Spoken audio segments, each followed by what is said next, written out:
All right, and that's that one. We're right back. Let's see how it went. Nice transition. Hopefully it's going good. Thank you guys for hanging out. We're gonna jump right back into it. Kim Jong-un, I mean, nuclear security, but he was obsessed with the Cohen case. Do you look at that differently now? Do you think there was a real reason for him to be worried, or was it just a PR concern? If your business kept employees on payroll throughout the pandemic, Innovation Refunds can see if it may qualify for a payroll tax refund. All it takes is 8 minutes to get. Where my money at, YouTube? Well, I think he does have reason to be concerned about the substance of the case here. And I think while we're all obviously and appropriately focused on the indictment, that's just the beginning. The real issue here is whether Alvin Bragg gets a conviction at some point in the near term, or whether Trump springs free, because the political implications are vastly different.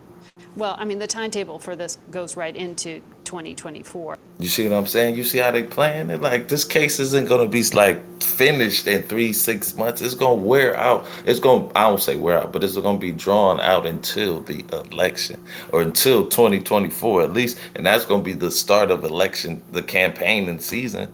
So how is he going to become the nominee, let alone the president? Like I was saying, but let's keep it going. And we don't have clarity on that. Well, we'll see whether Trump runs the courtroom or whether the judge runs the courtroom. What do you mean? Well, I have no doubt a lot of trees are going to die to support the motions to dismiss the case that Trump's going to file. Mm-hmm. So if the judge keeps the pace going, you know, people talk about the importance of speedy trial. Let's see if we can get one here. So you said it was a mistake for Republicans in messaging around this, but even Florida's Governor Ron DeSantis, who I know in the past you said good things about, came out and said, it's a misdemeanor. Oh, this is political. Yeah. Misdemeanor, still a crime. But I mean, the only Republican of prominence that has really remained silent that I've noticed is Mitch McConnell. Well, most everyone's defending in some way. I think Asa Hutchinson said earlier today, in addition to announcing he's running for the presidency, that Trump should stand aside. And I think that's an absolute minimum. Look, Trump is basically extorting. That's 2 plus you, that's 3. That Trump is basically extorting the Republican Party. He's threatening that if he doesn't get the nomination. See, well, he's kind of right.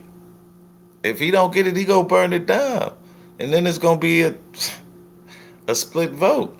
Then Democrats automatically win. So like, y'all damned if you do, damned if you don't, in a sense. But I think the longer y'all hold on to Trump, the more toxic that brand is gonna be. He'll blow up the presidential campaign, and whoever the Democrats nominate will win. And it seems to be persuasive. Well, I think what Republicans need to do to save the party, and frankly to save the country, is they can be as concerned about poor Donald Trump being mistreated by this prosecutor as they want. But the reward, the cure for that mistreatment is not to make Donald Trump the Republican presidential nominee. Those are 2 completely different subjects. Completely different. I understand your point. You have said in the past, if this indictment happens, it's rocket fuel to his campaign to get the Republican nomination for the president. And you think that's what Democrats want, essentially, because it benefits whoever the Democratic nominee is, presumably the current president. See what I'm saying? But see, I think it's going to benefit the Republicans more than anything. Because why wouldn't, if I'm like the other candidates, why wouldn't I be using, at a certain point, why wouldn't I use? Because it's going to be doggy dog in a minute. Remember how Trump was getting down during the campaigns, talk about Jeb Bush and Ted Cruz. He was dogging them. So it's, you know what I'm saying? You in the #1 position, so everybody coming at you. And I got to start using dirty tricks because I know you going to go get dirty. I know you are. I'm going to have Stormy Daniels come up and talk. Like, I hate to do it, but we got to know what type of man we dealing with. You know what I'm saying? I'm not worried about Alvin Bragg hurting Donald Trump. I'm worried about Alvin Bragg benefiting Donald Trump. And this is where I think the outcome of the case is so important. If Trump is acquitted, or he gets the case dismissed because it's not legally sufficient or for whatever reason, that will be rocket fuel, because he can say, I told you it was a political prosecution, I told you I was being picked on, and now I've been vindicated.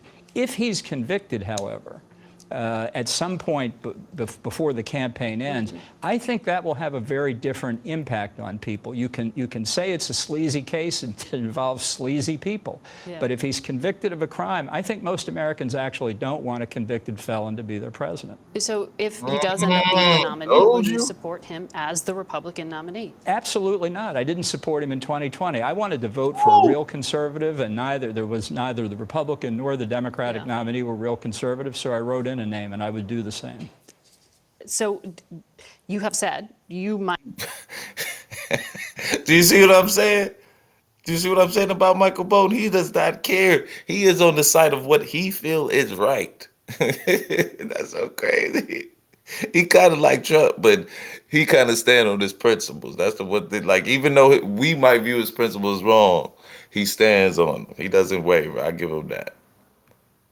Might be considering a run. Have you ruled that out, or are you still considering? No, I'm still considering it. I have to say, watching the response to the indictment has not been encouraging for the future of the party. Trump is a cancer on the Republican Party. We need his supporters. That's absolutely true. Most of them have correct values. The distortion is the magnetic field of Donald Trump. Well, does it disappoint you that someone you have in the past said good things about, Ron DeSantis, is part of the group circling the wagons around Mr. Trump? Well, I believe in redemption for everybody, so I think there's still a way ahead here. But I tell you, what the people really want in the nominee, I think, is somebody who will say, this conduct is unacceptable to us, and we have higher values, we have higher principles than simply defending whatever Donald Trump does. So you're willing to forgive that of DeSantis. You also, however, have to be upset with his foreign policy positions.